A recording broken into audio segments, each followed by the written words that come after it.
Olá pessoal, bom dia para todo mundo. Segunda-feira, hoje é dia 13 de outubro de 2025. Nós estamos começando mais uma edição do seu Desperta aqui no ICL Notícias. Bom dia para todo mundo, espero que todos tenham uma boa semana, que tenham tido um fim de semana de bastante descanso e lazer, né? O meu fim de semana aqui em São Paulo foi ótimo, né? Embora o sábado tivesse um tempo pouco aproveitável para uma capital, né, que demanda atividade de lazer da vida urbana, né? E aí a gente não pode fazer quando chove.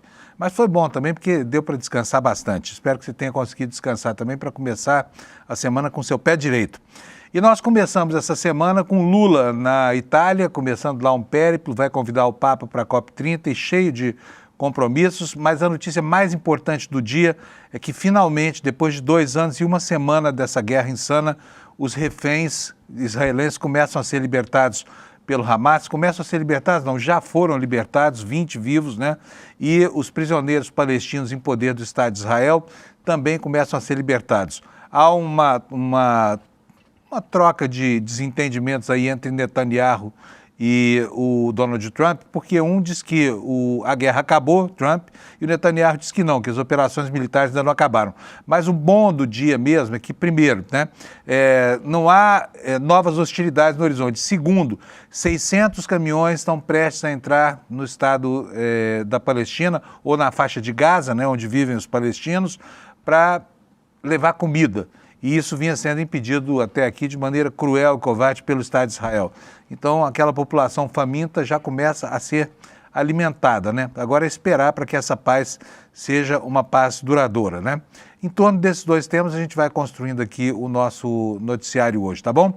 E eu vou de cara já chamar o meu amigo Alex. Bom dia, doutor Alex, cadê você? Cheguei. Bom dia, Chegou, Panuso. o Alex chegou com a corda toda hoje, né? Chegou trazendo um 4-1 do Palmeiras sobre o Juventude ontem. Tá alegre, né, Alex? Isso mesmo, Panuso. Lembrando que não foi ontem, foi sábado, Panuso. Sábado, né? Sábado. Um jogo atrasado da 12ª rodada, que o Palmeiras abriu uma vantagem de 3 pontos do Flamengo, Panuso, como a gente pode ver aqui na imagem. O Palmeiras começou o jogo bem, fez o gol logo no primeiro tempo com o Rafael Veiga, após teve o gol do Felipe Anderson, Bruno Fux, e o que marcou essa noite, Panuso, o Bruno Rodrigues, que foi uma contratação que veio do Cruzeiro. Ele ficou 2 anos praticamente fora de jogo por conta de 2 lesões, uma no joelho esquerdo e depois a outra no joelho direito.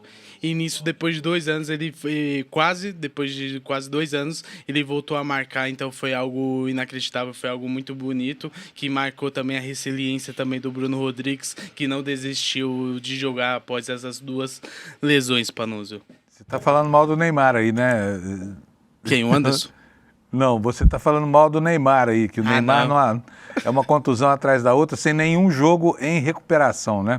Não, Panuso, lembrando que o Bruno Rodrigues é um pouco mais jovem, está tentando voltar e está jogando bem, até que nesse sábado jogou bem, mas é uma diferença absurda, porque o Neymar tenta e nunca consegue voltar a ser aquele como era antes, Panuso. Será que tenta? Às vezes eu acho que ele fica com preguiça mesmo de tentar, viu? Sim. Mas tivemos um bocado de jogos aí esse fim de semana, Alex. O que mais você tem para destacar para nós aí? Então, Panuso, só teve esse jogo. Ontem teve um jogo na Libertadores Feminina, onde São Paulo perdeu de 2-0, o Deportivo Cali foi eliminado. E tem uma notícia fora do futebol, Panuso, que foi que um brasileiro trouxe o tão sonhado título que se diz mundial para o fisiculturismo brasileiro, que foi o Ramondino. No sábado, ele, meio-dia, 2 horas, ele fez as prévias. Tava entre ele e o alemão Mike Summerfield. E o Ramondino, à noite, voltou para as finais e conquistou o tão sonhado título. Lembrando que ele é acriano, Panuso, e ele trouxe esse título. E nas preparações, quando ele foi revelado, a preparação dele era feita com arroz e ovo. Então, esse é um momento de conquista, finalmente. E ele ganhou o campeonato... Alex, me conta essa história. Ele se alimentava de arroz e ovo? Isso. Isso por quê? Porque não tinha grana para comprar proteína animal? Isso, tem até relatos deles que eu acompanhei esse fim de semana, ele falando em podcasts, como ele não trabalhava na época, e a maioria desses atletas tem um tão sonhado sonho de ter um patrocínio e tudo, porém no início é meio difícil. E nisso ele ia na feira, Panuso, e pedia um arroz e ovo fiados lá pro comerciante, e o vendedor dava esses alimentos e tudo. E no início, então, ele fez essa preparação com arroz arroz e ovos. Lembrando que ele conquistou o Procard dessa maneira, Panunzio, e nisso, no sábado, conseguiu o tão sonhado título. Lembrando, Panunzio, que 2022 e 2023 ele ficou em segundo colocado atrás do Seban, que era o canadense que é o melhor fisiculturista na categoria dele. Então foi algo inédito e tudo para o fisiculturismo brasileiro. Além dele, teve duas mulheres também que ganharam homens também no Mister Olímpia, Panunzio. O cara parece uma montanha de músculos, né? Bota de novo a imagem dele aí pra nós, olha só. Parece personagem de mangá, nem parece que é humano, né? Sim, lembrando que essas imagens são lá do Instagram dele, que ele postou, e nisso ele conquistou na categoria Classic Physique após 2 vice-campeonatos, Panunzio. Então, agora chama bodybuilding, é isso? Bodybuilder? Como é que chama esse campeonato?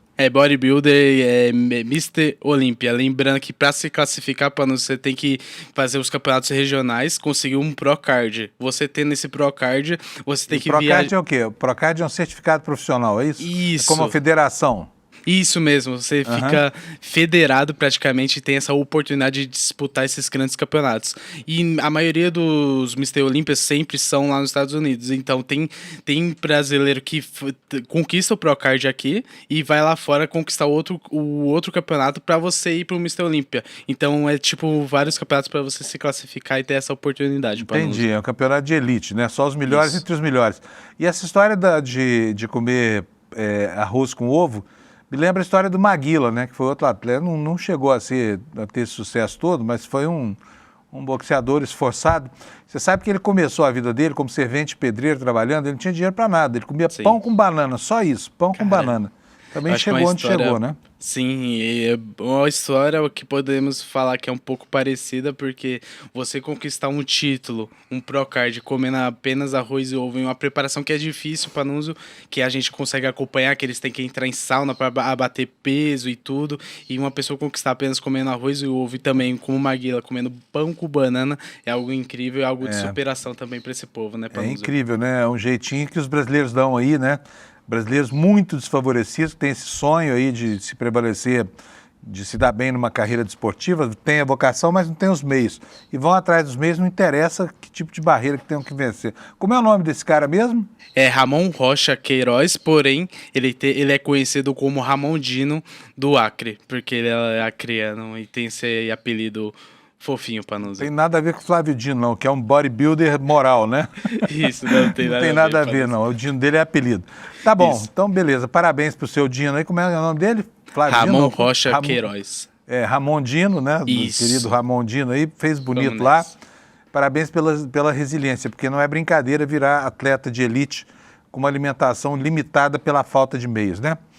Galera, vamos ver aqui então como é que está o tempo no Brasil hoje. Olha, temos 2 faixas aqui coloridas no mapa apenas, uma amarelinha que vai desde Roraima até o litoral sul da Bahia e atravessa desde o Mato Grosso do Sul até a cidade de São Paulo, né, como você vê aí, né, e segue ao sul até a metade norte do Rio Grande do Sul. Esse é o tempo no Brasil. Aqui são 2 alertas de tempestade, tá? Chuvas intensas, toda essa região aqui no centro do Brasil. A notícia é boa para Brasília, por exemplo, né? Eu vou até colocar aqui na minha previsão Brasília para ver se vai chover lá, porque o pessoal lá tá doido atrás de chuva, né? Então vamos ver como é que vai ficar a previsão aqui para Brasília. Olha, Brasília, temperatura vai de 18 a 28 graus Celsius, 80% de possibilidade de chuvas, né? Aliás, umidade 80%, né? De manhã muitas nuvens, não tem chuva não, hein, gente? Pelo menos não tem de manhã, vamos ver se tem. Aí, ó, muitas nuvens com pancadas de chuva para Brasília. Hoje é dia de alegria lá na capital federal. E à noite muitas nuvens. Então tem chuva de tarde em Brasília. Mas vamos ver aqui o que dizem os alertas aqui. Esse aqui diz o seguinte, chuvas intensas em toda essa região. Vamos ver aonde é que está aqui o problema. Chuvas de entre 20 e 30 milímetros por hora, acumulando 50 milímetros por dia. Ventos intensos de 40 a 60 km por hora, baixo risco de corte de energia elétrica, quedas de galhos, etc. Tá? Toda essa região central do Brasil aqui que padeceu com a seca desse ano. E aqui embaixo, um alerta mais severo de grande perigo, de tempestade, nessa faixa que tem praticamente Mato Grosso do Sul, São Paulo, norte do Paraná. Qual é a previsão? Chuva de entre 30 e 60 milímetros por hora e podendo chegar até 100 milímetros por dia, o que não é pouca coisa. Ventos intensos, podendo chegar até 100 km por hora, queda de granizo, risco severo de corte de energia, estrago em plantações, quedas de árvores e alagamentos. Então, pessoal aqui de São Paulo, Paraná e Mato Grosso, que fique esperto, porque o tempo tá que tá, né? E agora vamos dar uma olhadinha. Aqui a variação das temperaturas fica até sem graça, né? Porque o tempo está começando a engrenar aqui o outono, a transição para o verão, então as temperaturas sobem. Mas Porto Alegre, olha, teve 18 e vai a 23 a temperatura. Em Florianópolis vai ser dia de calor, 27 graus. Em Curitiba, 23. Em São Paulo, vamos a 27, com mínima de 18. No Rio de Janeiro, calorão, 35 graus, como gostam os cariocas. Vitória também 30 graus. Em Belo Horizonte, também 30 graus. Caloraço lá em Minas Gerais. Campo Grande, 30 graus. Em Goiânia, 33, né, muitas nuvens. Em Brasília também muitas nuvens, a temperatura vai a 28. Em Cuiabá vai a 35. Em Porto Velho também 35, 36 em Rio Branco. Em Manaus 32, em Boa Vista 33 graus. Macapá 34, em Belém 34 também, em São Luís 33. Ixi, Teresina, Piauí 38 graus, tá ficando um caldeirãozão lá, né? Em Fortaleza 31 graus, nas demais capitais do Nordeste 30 graus, em todas elas até Salvador. 30 graus para todo mundo aí. Dia pode ser que tenha alguma chuva pequena no litoral, mas o dia vai ser de sol, tá bom? E aqui, olha, nesse norte de Tocantins, Pará e Piauí e Maranhão, aqui vai ter bastante chuva durante o dia de hoje, tá? E para nós aqui, olha, o mapa mostra que essa região em verde escuro aqui, né, que atravessa o estado de São Paulo, a metade nordeste do Mato Grosso do Sul e o sul de Mato Grosso, vai ter chuvarada ao longo do dia de hoje, ok? Essas são as previsões da meteorologia para o primeiro dia da nossa semana. E agora nós vamos passar as notícias aqui, começando pela libertação dos reféns lá em Gaza e a troca de prisioneiros do Hamas em poder de Israel, né? Então, hoje é dia de festa lá para eles, porque foram 2 anos de um intenso sofrimento imposto pela rudeza dessa política beligerante de Israel, política fascista, né? E os ecos dessa política fascista começam a ser vistos aqui no Brasil. O Breno Altman está sendo processado aí por antissemitismo, um processo absurdo, movido pela CONIB contra um judeu acusado de ser um judeu antissemita, que é o Breno é judeu, tá? Já vamos falar sobre isso, tá? Mas vamos começar por aqui, olha. Hamas conclui a libertação de reféns e troca de prisioneiros palestinos. É a notícia que está no site do UOL, em toda a internet. Ela dá conta do seguinte: os 20 reféns israelenses foram libertados pelo Hamas na faixa de Gaza como parte do cessar-fogo que prevê a troca por prisioneiros palestinos. Ao todo, 20 pessoas foram entregues à Cruz Vermelha, 7 no primeiro grupo, 13 no segundo, e foram levadas para bases militares israelenses, onde passam por uma avaliação médica.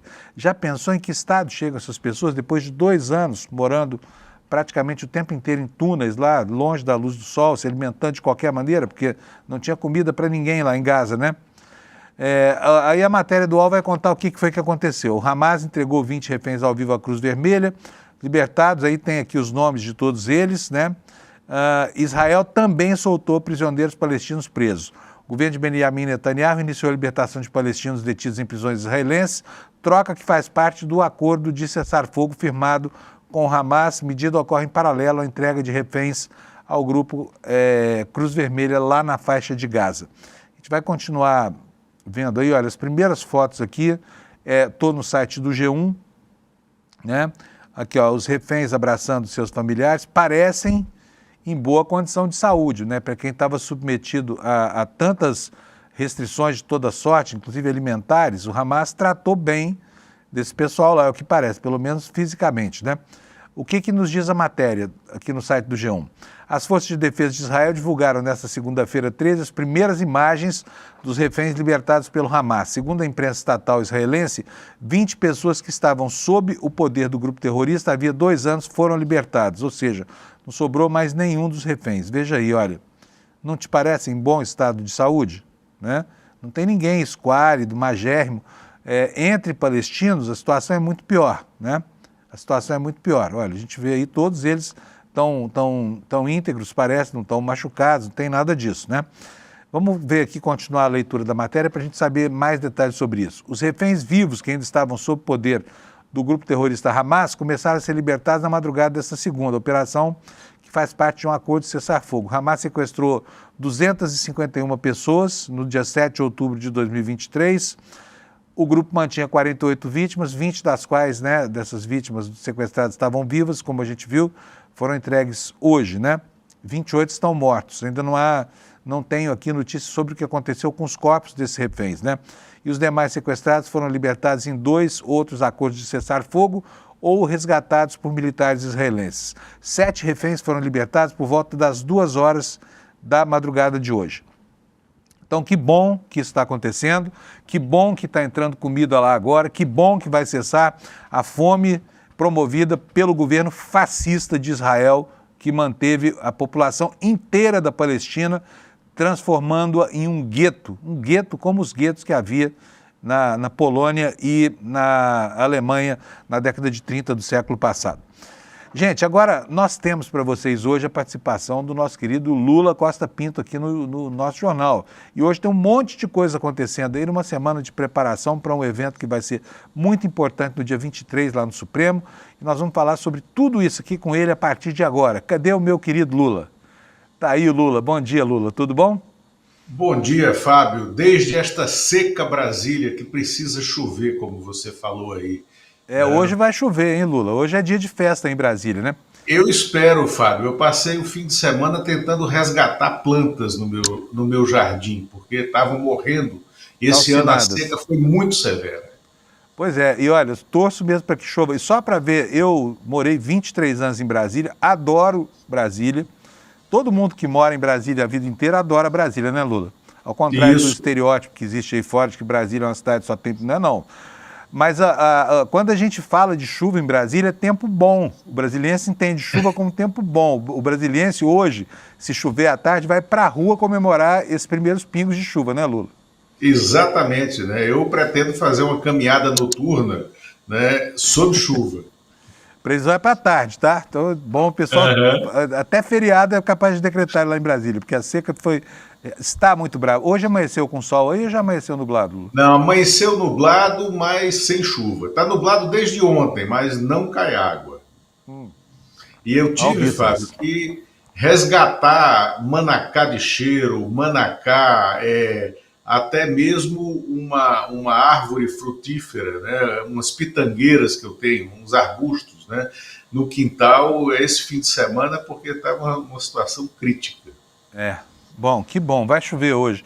Amanhã a gente confere se choveu ou não, mas tem que chover, né? Brasília, olha, nós estamos meados de outubro já, nós estamos no meio de outubro, hoje já é dia 13, né? Isso. Castigo demais. Lula, agora na política não tem seca, né? O ambiente está quente, né? Não tem seca, mas está quente. Lula está lá em Roma, vai ver o Papa, vai convidar para a COP30. Qual a importância dessa viagem do Lula a Roma, hein, Lula? Olha, a viagem do Lula a Roma foi marcada para que ele participasse do Fórum Mundial de Combate à Fome, que vai ser hoje à tarde, né? Logo mais no horário italiano, no horário europeu, né? Ele estará pontificando. O Brasil é um dos principais países parceiros, né, desse Fórum Mundial de Combate à Fome. O Lula, no seu primeiro governo, e ele ficou 10 anos no cargo, o Lula indicou, né, o José Graziano, né, para presidente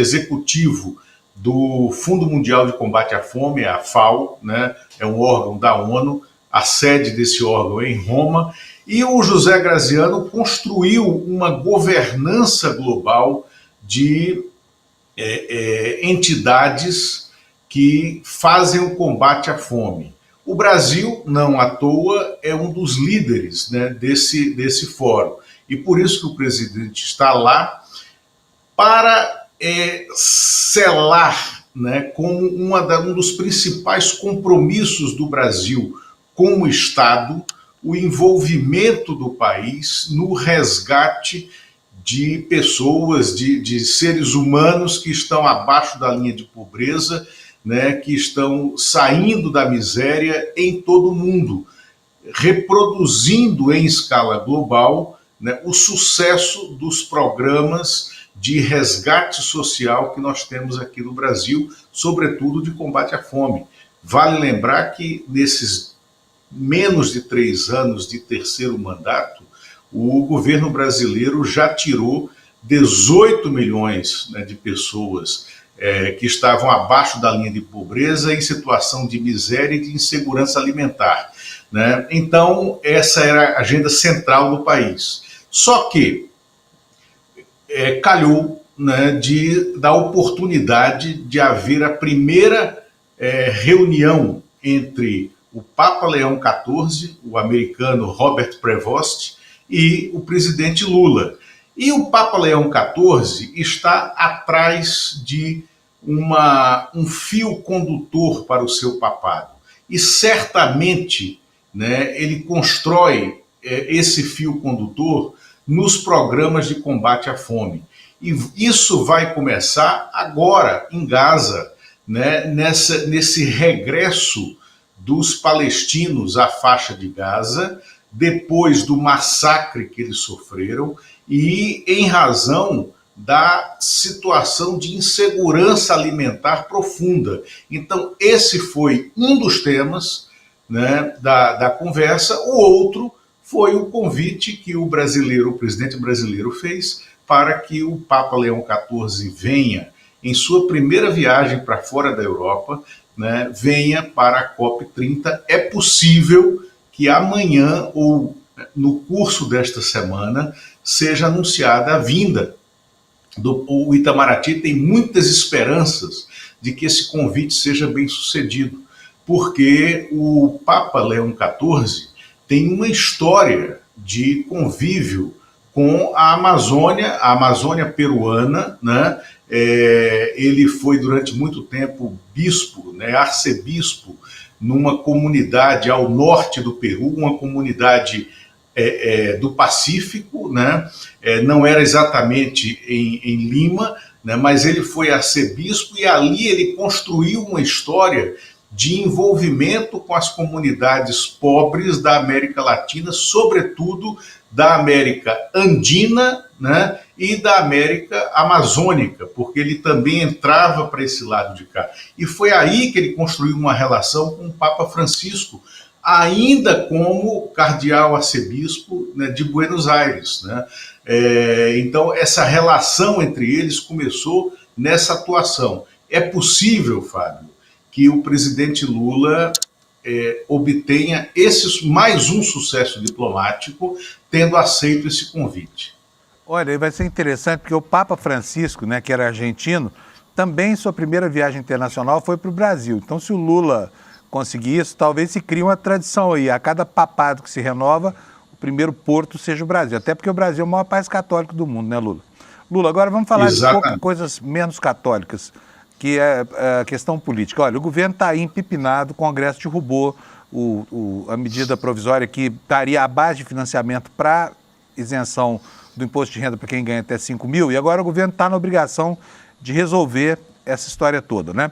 E o ministro Flávio Dino marcou para o dia 23, quer dizer, na próxima semana, uma reunião grande para discutir as emendas, principalmente as emendas PIX, né? Qual é a relação entre uma coisa e outra? Como é que a reunião do Flávio Dino pode, ou a preparação para essa reunião pode afetar o ambiente de preparação para a lei, por exemplo, para a LDO, que né, deveria estar aprovada, e para a lei do orçamento, que precisa ser votada até o dia 31 de dezembro? Então, Fábio, vamos usar aqui um link, né, católico também, porque o Centrão, no Congresso, quando foi criado sob a inspiração imprópria daquela frase "é dando que se recebe", que está na oração de São Francisco, que foi usada pelo Roberto Cardoso Alves, na época do governo Sarney, né? E nesse caso aqui, e o famoso Robertão, nesse caso aqui, a gente pode dizer que se não é dando, não se recebe, porque o governo foi traído na semana passada com a derrota acachapante, medida provisória 1303, né? Foi uma derrota do país, foi uma derrota da pauta econômica, foi uma derrota da responsabilidade fiscal que o governo deve ter. E agora o governo tem que devolver esse revés, né? E qual é a maneira que ele está já devolvendo? Ele está recolhendo os cargos, sobretudo nos órgãos como Caixa Econômica Federal, Banco do Brasil, Sudene, Basa, Codevasf, né? Aonde ainda há DENIT, aonde ainda há muitos indicados pelos partidos que são presididos por Ciro Nogueira, Valdemar da Costa Neto, imagina, né? E Antônio Rueda.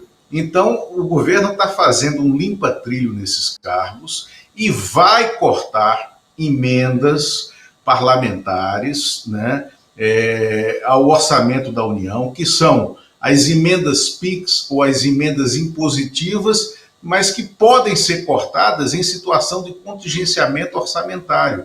E o governo tem, discricionário esse corte, ou seja, pertence ao governo a liberdade de dizer aonde ele vai cortar, e ele vai cortar preferencialmente as emendas daqueles que estão escondidos, que estão mocosados na base governista, mas que nunca votam com o governo, que são, na verdade, infiltrados dessa oposição que não tem projeto e cujo único projeto é destruir o governo. Agora, onde isso liga com o Flávio Dino? Essa reunião, né, chamada pelo ministro Flávio Dino para a primeira turma do STF, que é presidida por ele, é uma reunião de condução, né, das ações que ele está relatando relativas ao Orçamento Geral da União, ao Orçamento Secreto, às emendas impositivas. Essa reunião tem como convocados o Senado, a Câmara, a AGU, né, aí como convocados, e o Ministério Público.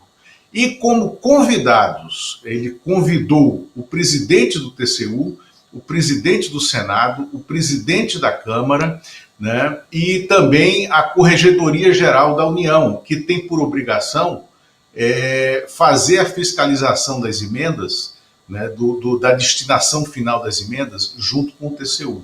E o que é que está se discutindo nessa ação? Que é uma ação impetrada pelo PSOL, que também está convocado para participar. É o único partido político que terá direito à voz, né, durante a sessão de condução. É o PSOL, porque foi o impetrante, né, dessa ação. O PSOL quer o fim das emendas impositivas e o fim das emendas PIX. As emendas PIX são um tipo de emenda ao orçamento da União que são irrastreáveis e que provocam essa cascata de corrupção que a gente vê na destinação orçamentária. Ontem, domingo, os jornais Folha de São Paulo e o Globo traziam em suas manchetes dominicais reportagens sobre desvios do orçamento. Nós aqui no ICL estamos fazendo um esforço brutal para trazer também reportagens com isso. Nós temos um levantamento já até sofisticado da Amanda Miranda, que é repórter do ICL em Santa Catarina, sobre esses desvios orçamentários. Há também toda essa apuração que vocês têm acompanhado aqui no ICL sobre a proximidade do Antônio Rueda e do Ciro Nogueira com essas empresas de táxi aéreo que se misturam com o PCC e com empresários que estão aonde? Estão na usura orçamentária, né, praticada pelas emendas, né, sem rastreabilidade do orçamento secreto, as emendas PIX. Então tudo se mistura e é atrás disso que o ministro Flávio Dino está, para tentar criar um novo sistema de governança que devolva ao TCU e à CGU a capacidade de fiscalização, mas, sobretudo, que devolva ao governo federal a capacidade de gestão sobre o orçamento, para evitar esse enrosco administrativo, esse enrosco de gestão orçamentária em que o governo está. E para que possibilite o governo central a governar, né? E a definir quem é aliado e quem é oposição. Quem é aliado e quem coaduna com um projeto de governo, né, se movimenta dentro do parlamento de acordo com um horizonte que é o estabelecido pelo projeto de governo que foi eleito nas urnas. Então, é isso que está em discussão, Fábio, e eu acho que esse é o norte da semana. Muito bom, Lula. Valeu, muito obrigado. Até sexta-feira ou a qualquer momento, edição extraordinária, né, Lula? Exatamente. Obrigado, Fábio. Até logo e até logo todos aqui do Desperta. Um abração, Lula. Obrigado. Abraço. Tchau. Gente, olha, na semana passada já foram 2 diretores da Caixa. Eu mesmo vivia reclamando aqui, porque a política não se faz só promovendo o bem, né? A política também se faz promovendo o mal. Alguma desvantagem tem que ter para quem não está no poder, para quem está na oposição, né? A vantagem é que essas pessoas podem passar a fiscalizar o exercício do poder, né, de maneira mais contundente. Mas olha, na semana passada foram 2 diretores da Caixa já demitidos, um deles, Paulo Rodrigo de Lemos Lopes, era vice-presidente de Sustentabilidade e Cidadania Digital, e era uma indicação do PL, tá? Do PL, imagina, que dentro do governo do Lula tinha gente no terceiro escalão do PL, tá? E também foi demitido também José Trabulo Júnior. Ele era consultor da presidência do banco. Adivinha quem indicou? Quem? Talvez o maior antipetista do parlamento hoje, no Senado, o senador Ciro Nogueira. Então, esses 2 já saíram, tá? E vai ter mais, né? Castigos aplicados aí por quem detém o poder sobre aqueles que, embora não o detenham, conseguem fazer indicações para cargos, posições importantes na máquina pública, né? É isso aí. Lula parece que andou lendo Maquiavel, finalmente, né? Vamos ver aqui os destaques na capa do ICL, gente. Olha só, tem uma informação extremamente importante hoje aqui, são várias, né? Mas está aqui, olha, a Alckmin pediu os 40% de corte na sobretaxa aplicada pelos Estados Unidos aos produtos exportados pelo Brasil. Essa negociação está rolando. A confirmação de que houve esse pedido foi feita durante o dia de ontem, tá?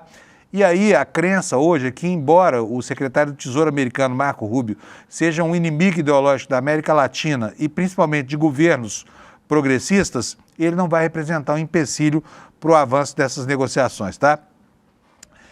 Isso aqui é uma manchete exclusiva no site do ICL, essa informação é só aqui. Você pode ver a matéria completa aqui no iclnotícias.com.br. O governo Lula está acelerando estudos para a adoção da tarifa zero no transporte público. Quem pensou que isso não ia rolar, que a pauta não ia rolar, está enganado, porque empolgou bastante dentro do governo, né? Outras manchetes aqui no nosso site. Último evento preparatório para a COP30 começa nesta segunda-feira. Outro destaque, em Roma, Lula participa da abertura do Fórum Internacional da Alimentação.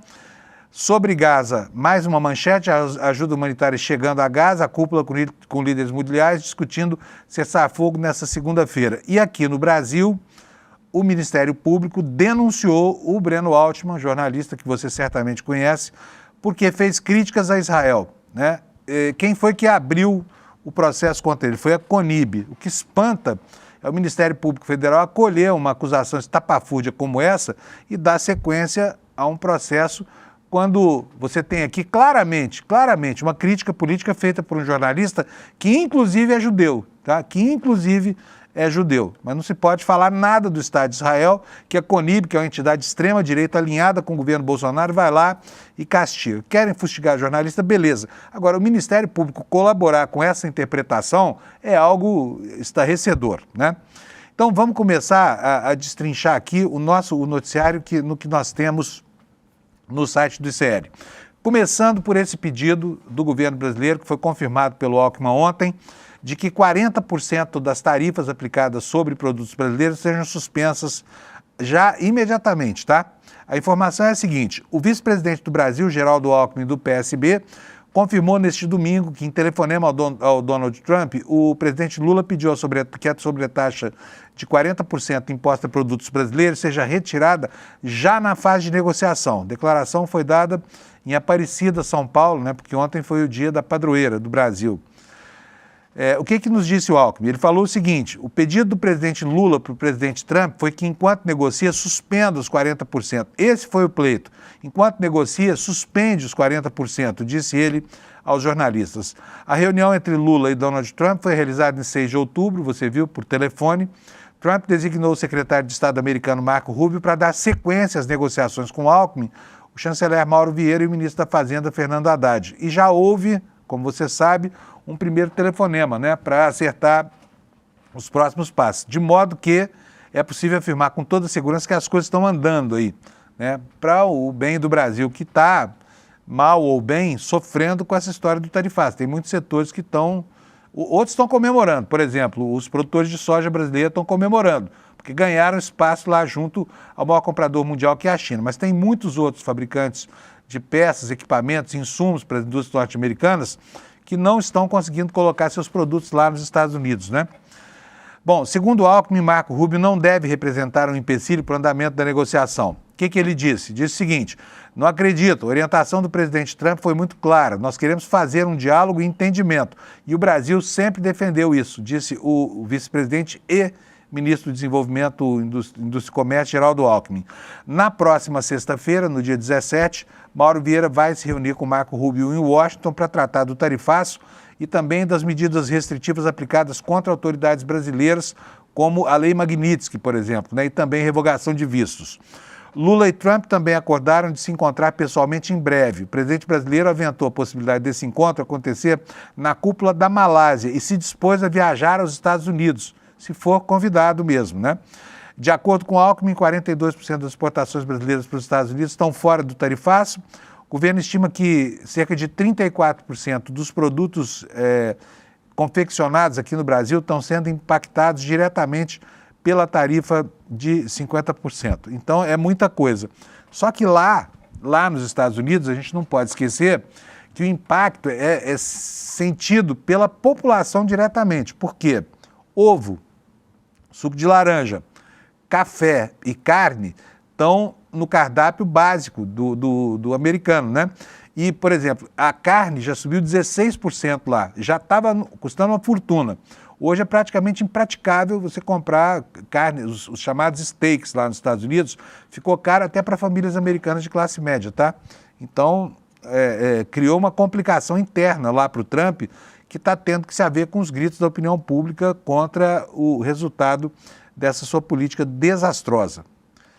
Seguindo, na guerra comercial, a China e os Estados Unidos voltam a trocar aqui dentes rangidos, né? Tá aí, ó. China reage à nova tarifa dos Estados Unidos. Não temos medo de guerra comercial, disse o Xi Jinping, e o governo chinês afirma que poderá tomar medidas firmes caso Trump não recue da nova ameaça. Essa é uma relação autenticamente de amor e ódio, vocês não acham? Porque a quantidade de idas e vindas nesse jogo tarifário é algo inacreditável. Essas escaramuças de agora, elas acontecem em função da restrição da China ao acesso americano às terras raras chinesas, né? Material estratégico.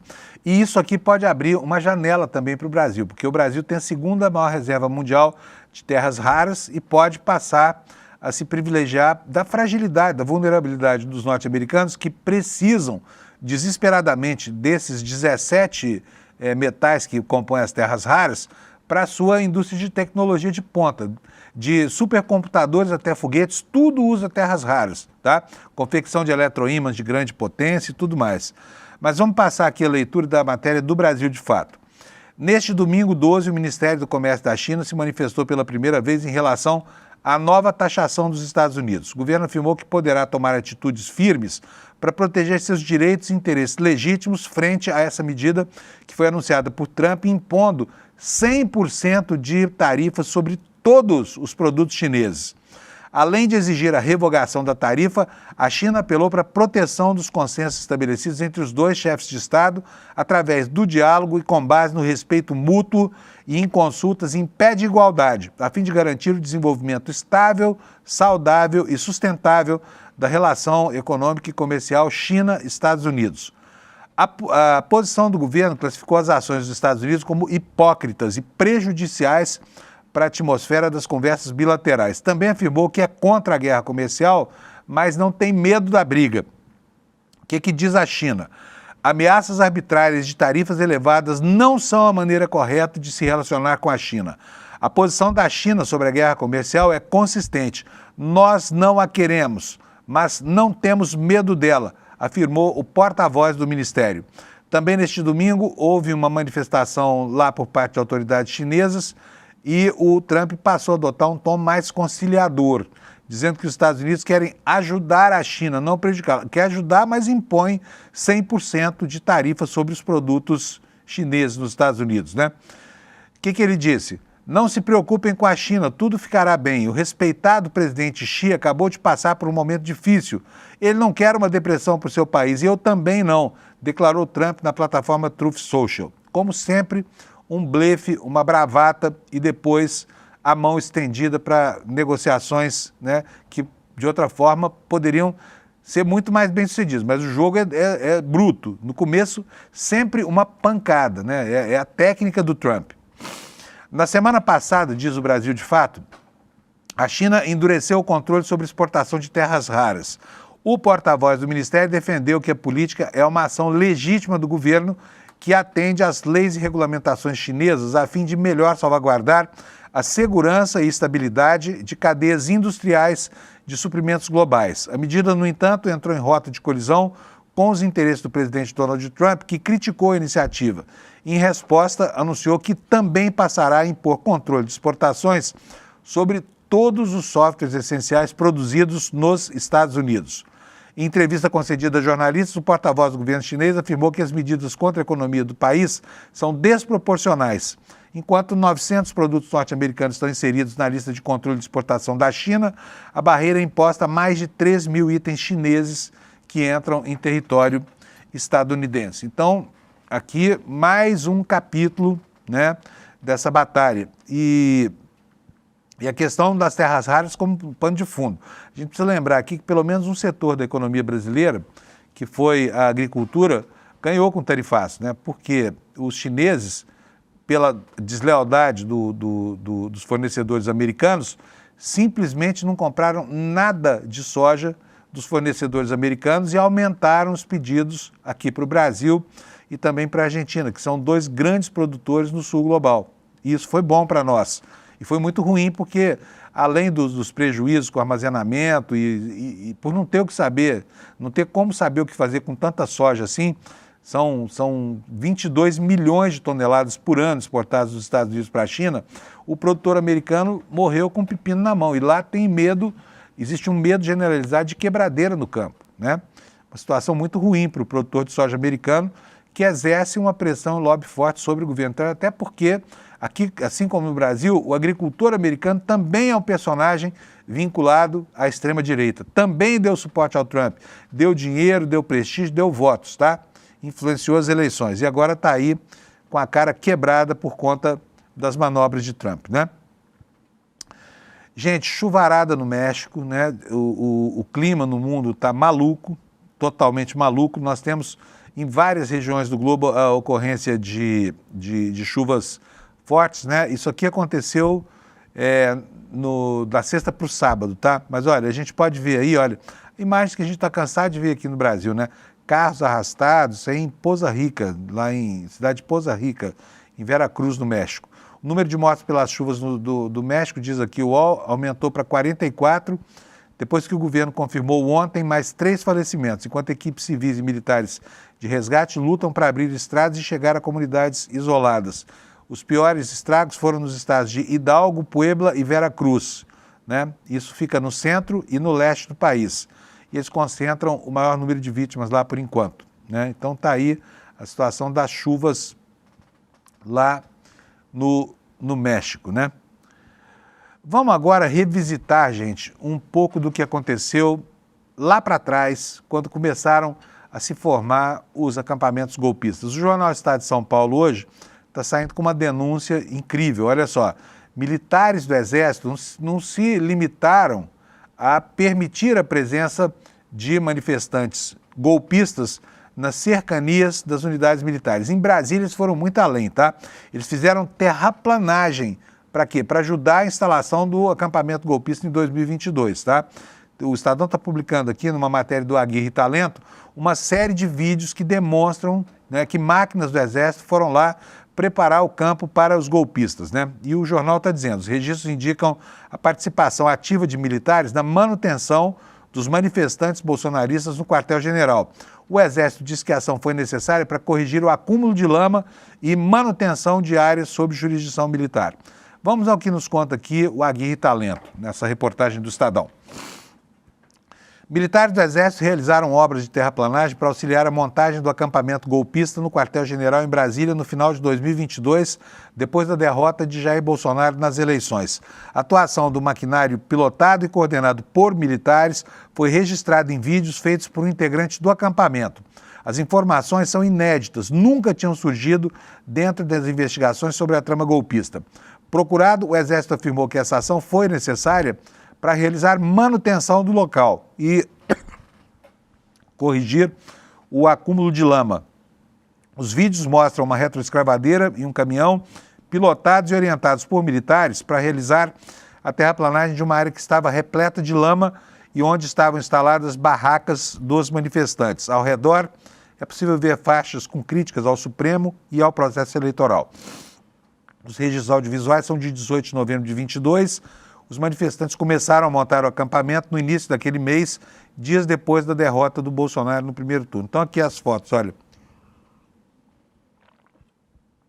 Para você ver, são caminhões do Exército com militares fardados, né? Num print desse vídeo que mostra o Exército realizando obras de terraplanagem ao lado do acampamento golpista, 18 de novembro de 2022. Segundo a Aguirre Talento, esses registros indicam que os militares tiveram uma participação muito mais ativa no acampamento do que as investigações realizadas pela Polícia Federal demonstraram até o momento, dando apoio direto à instalação e permanência dos manifestantes golpistas. Então está aqui o registro, matéria no site do Jornal Estado de São Paulo, está aberta para não assinantes, tá bom? Vamos voltar a falar sobre política agora.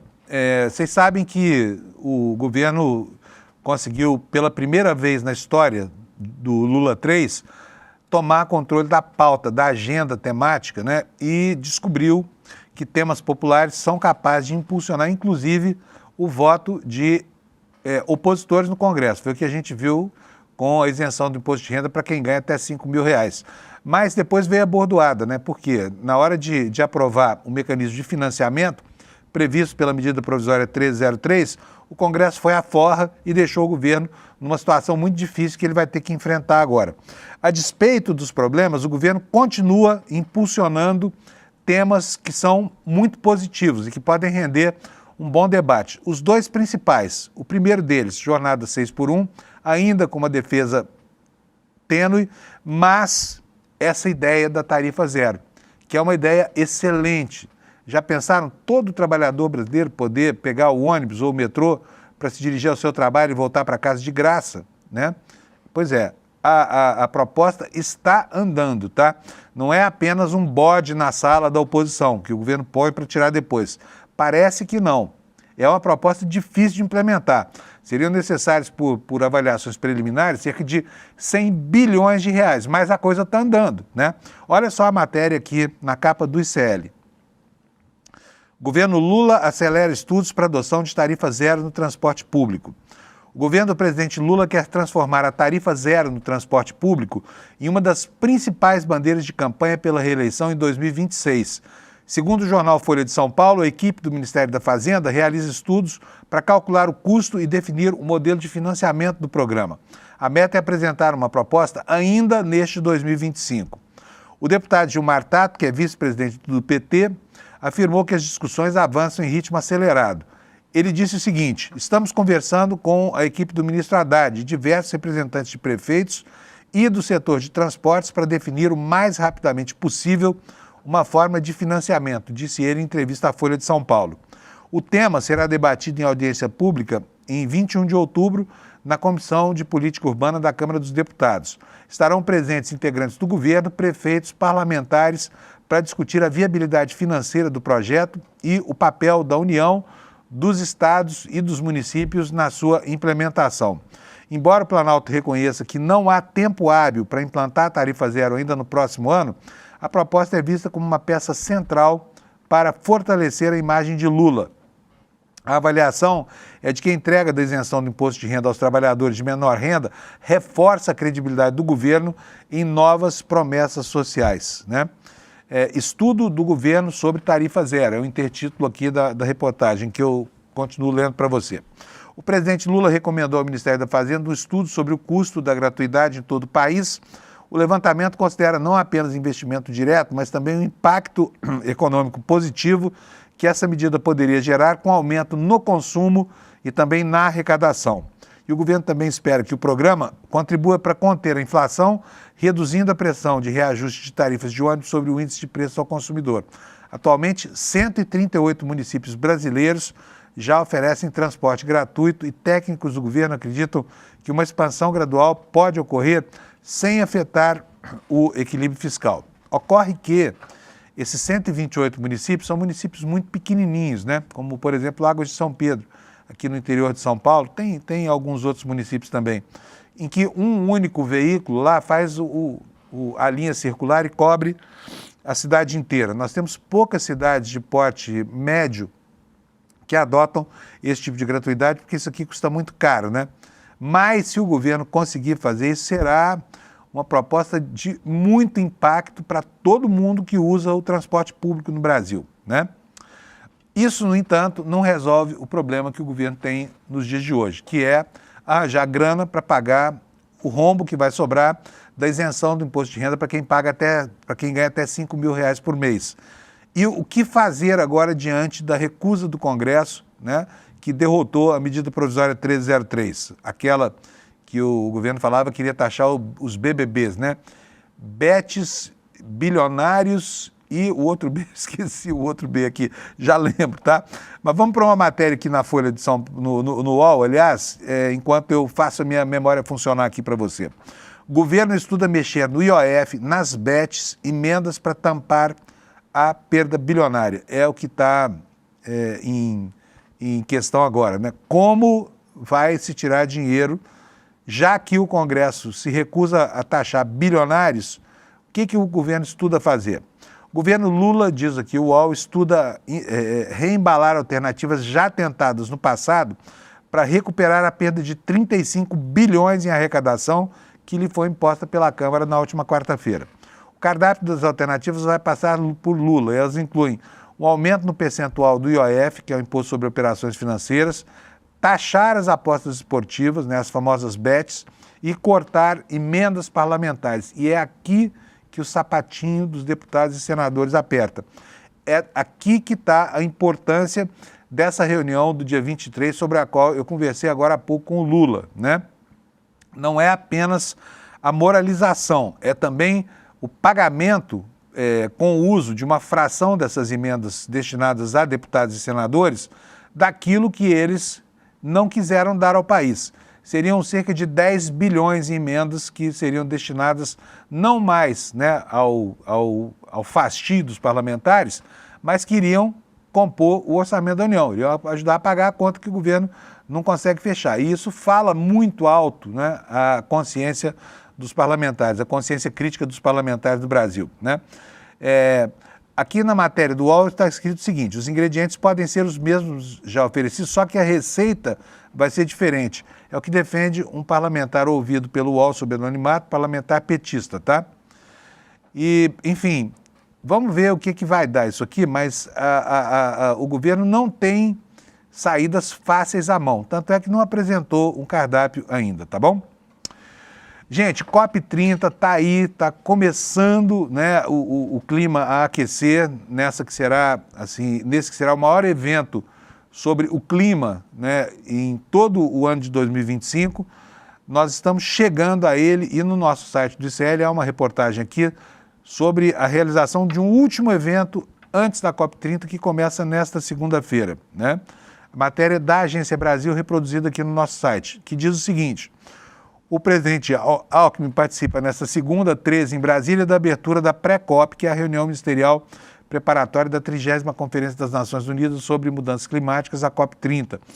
É a última reunião de negociadores que antecede a COP30, que será realizada no mês que vem em Belém do Pará.